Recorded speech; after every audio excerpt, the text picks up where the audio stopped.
तो some plants ऐसे होते हैं कि जिनके पास क्लोरोफिल नहीं होता, तो जिनके पास क्लोरोफिल नहीं है तो वो अपना खाना कैसे बनाएगा। तो वही बात हमारे अंदर भी है, हम ह्यूमन एंड एनिमल के पास भी क्लोरोफिल नहीं है तो हम भी नहीं बना सकते। तो उसमें ऐसा ही लिखा है कि प्लांट्स के पास क्लोरोफिल नहीं है तो अपना खाना कैसे खुद बनाएगा। तो हम ह्यूमन एंड एनिमल्स भी फूड के लिए दूसरे पर डिपेंड रहते हैं, मतलब कोई प्लांट्स पर डिपेंड रहते हैं। तो they use the heterotrophic mode of nutrition, तो वो क्या यूज करते हैं, जो हाइड्रोट्रॉफिक मोड है न्यूट्रिशन का वो। तो कभी आपने ट्री की स्टीम एंड ब्रांचेस के अराउंड येलो कलर का ट्यूबुलर स्ट्रक्चर देखा है, जिनको बोलते हैं हम अमरबेल कॉस्क्यूटा। अमरबेल को कॉस्क्यूटा भी हम बोल सकते हैं। It does not have chlorophyll, उनके पास क्लोरोफिल नहीं है, वो प्लांट से रेडीमेड फूड लेते हैं। प्लांट्स के पास रेडीमेड फूड लेते हैं। जब क्लाइंबिंग करते हैं तब the plant on which it climbs is called a host, उसको क्या बोलते हैं, होस्ट। मतलब जो प्लांट क्लाइम्स मतलब चढ़ते हैं, जो प्लांट ग्रो करते हैं उनके होस्ट बोलते हैं। तो पैरासाइट मतलब मेरा सारा खाना बनाया वो रहा है, तो उसको हम क्या बोलते हैं, parasite. Have you seen or heard of plants that can eat animals? There are a few plants which can trap insect and digest them. Is it not amazing? Such plants may be green or of some other color.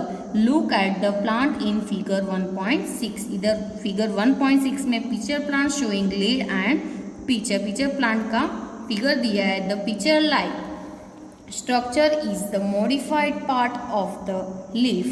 The apex of the leaf forms a lead which can open and close the mouth. ये lead है, जो क्या mouth है एक type का, वो open and close होता है। Inside the picture there are hairs which are directed downwards. When an insect lands in the pitcher, the lid closes and the trapped insect gets entangled into the hair.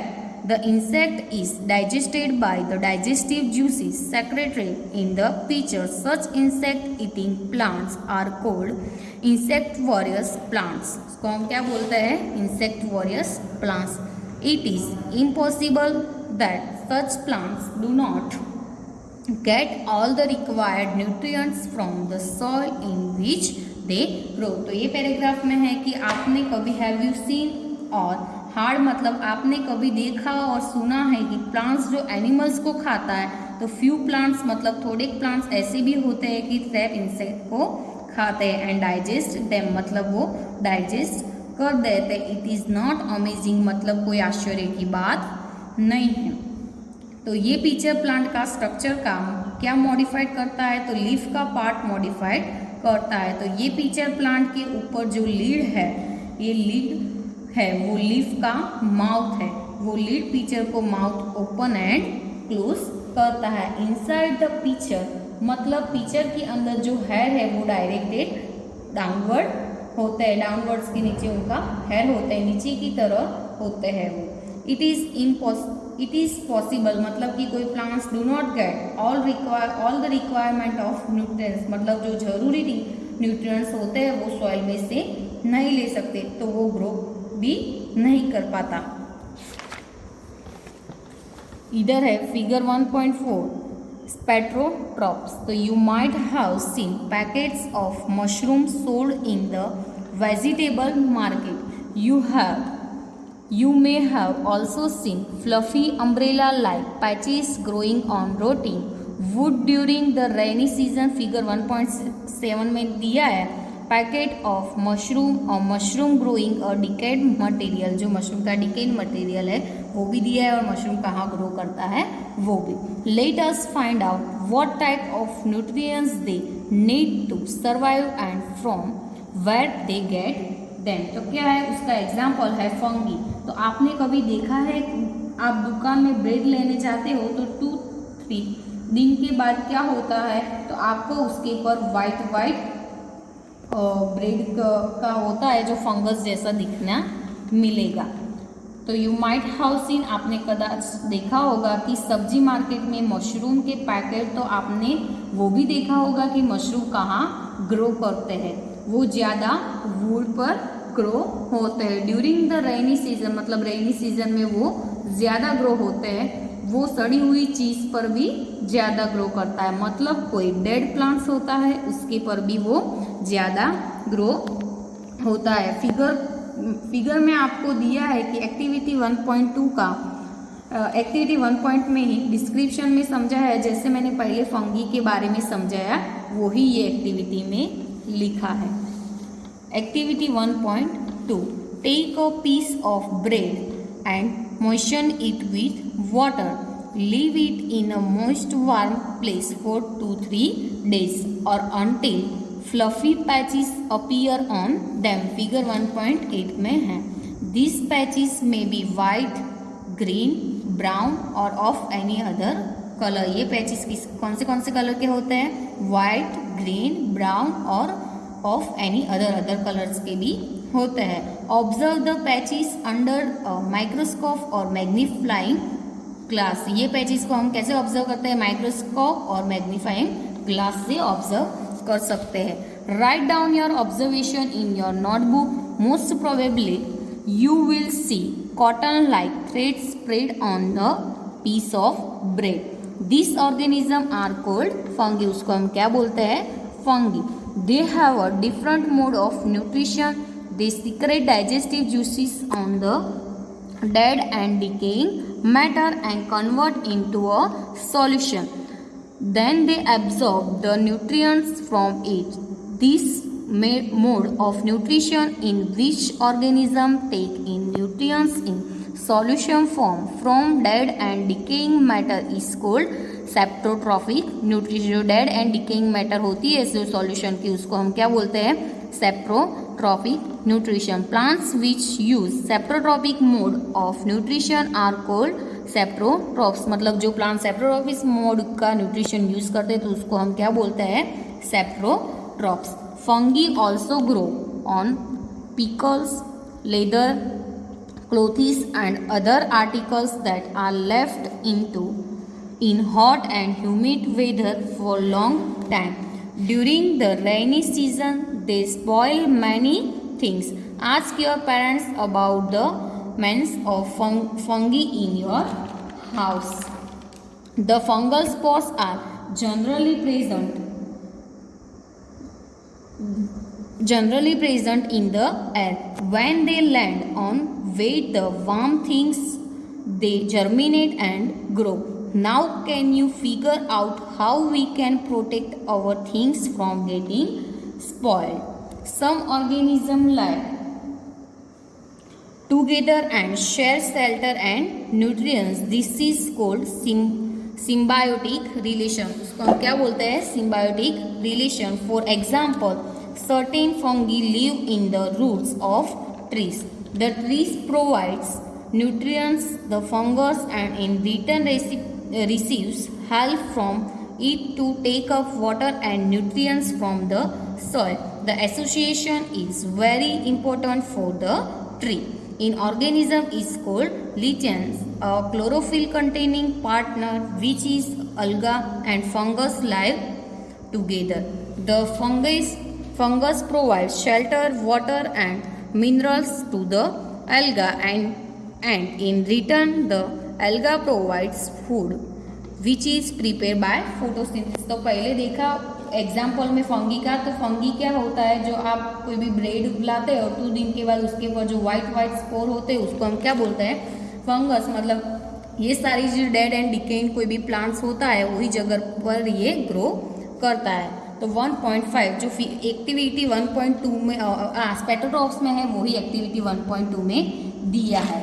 How nutrients are replenished in the soil. So have you seen farmers spreading manure or fertilizer in the fields or gardeners using them in lawns or pots? Do you know why they are added to the soil? तो have you seen मतलब आपने देखा है कि farmer जो होता है वो फील्ड में फर्टिलाइजर एंड मैन्यूअर स्प्रेडिंग करते हैं, मतलब कि मैन्यूअर एंड फर्टिलाइजर को डालते हैं। जो गार्डनर होते हैं वो भी पोट्स में ये फर्टिलाइजर एंड मैन्यूअर डालते हैं। You learn that plants absorb mineral nutrients from the soil, so their amounts in the soil keep on declining. Fertilizer and manures contain plant nutrients such as nitrogen, potassium, phosphorus, etc. These nutrients need to be added from time to time, enrich the soil. We can grow plants and keep them healthy. मतलब आपको plant को अच्छा रखना है और healthy रखना है, grow उसका अच्छा रखना है, तो fulfil the nutrient requirements of plants. Plants के जो न्यूट्रिएंट्स ज़रूरी होते हैं वो आपको फुलफिल मतलब डालना पड़ता है। तो यू लर्न, आपने पढ़ा होगा कि जो प्लांट होता है वो सॉइल में से मिनरल न्यूट्रिएंट्स एब्जॉर्ब करते हैं, और जो फर्टिलाइजर है वो क्या है, केमिकल चीज़ है, एंड न्यूट्रिएंट्स है वो क्या है, नेचुरल। तो जो हम फील्ड में फर्टिलाइजर एंड मैन्यूर डालते हैं उसमें ये न्यूट्रिएंट्स प्रेजेंट होते हैं। ये न्यूट्रिएंट्स तो सॉइल में टाइम टू टाइम डालना पड़ता है, मतलब उसकी कैपेसिटी खत्म हुई तो आपको फिर से डालना पड़ेगा। Usually crops require a lot of nitrogen to make proteins. After the harvest the soil becomes deficient in nitrogen. You learn that through nitrogen gas is available in plenty in the air. Plants cannot use it in the manner. They can use carbon dioxide. They need nitrogen in a soluble form. The bacterium called rhizobium can take atmospheric nitrogen and convert into soluble form, but rhizobium cannot make its own food. जो rhizobium है वो तो अपना food खुद बनाता नहीं है. So it lives in the roots of gram, peas, mung, beans and other legumes and provides them with the nitrogen. Most of the pulses मतलब dals are obtained from the leguminous plants. In return, the plants provide food and shelter to the bacteria. They thus have symbiotic relationship. The association is of great significance for the farmers. They do not need to add nitrogen fertilizer to the soil in which leguminous plants are grown. In this chapter you learned that most of the plants are autotrophs. ये chapter में आपने पढ़ा है कि mostly plants कैसे होते हैं, autotrophs. Only a few plants adopt their modes of nutrition. मतलब थोड़े प्लांट्स ही होते हैं जो क्या adopts other modes of nutrition like parasitic and saprotrophic. They derive nutrition from other organism. All animals are categorized and heterotrophs since they depend on plants and other animals for food. Can we say that the insectivorous plants are partial heterotrophs? तो आपको plant का जो grow अच्छा होता है और plant को healthy बनाना है तो प्लांट में फुलफिल क्या करना पड़ता है, न्यूट्रिशन. तो यूजुअली प्लांट को नाइट्रोजन की ज़्यादा ज़रूरत होती है. तो नाइट्रोजन है वो क्या है, नाइट्रोजन से वो क्या बनाते हैं, प्रोटीन्स. आफ्टर द हार्वेस्ट मतलब जो क्रॉप को जब हम कट कर देते हैं तो उसके बाद सॉइल में क्या डालते हैं, नाइट्रोजन डेफिशिएंट मतलब नाइट्रोजन की कमी होती है. यू लर्न, आपने पढ़ा होगा कि जो प्लांटी एयर है वो प्लांटी एयर में नाइट्रोजन क्या होता है, अवेलेबल होता है. तो वो भी इसमें लिखा है.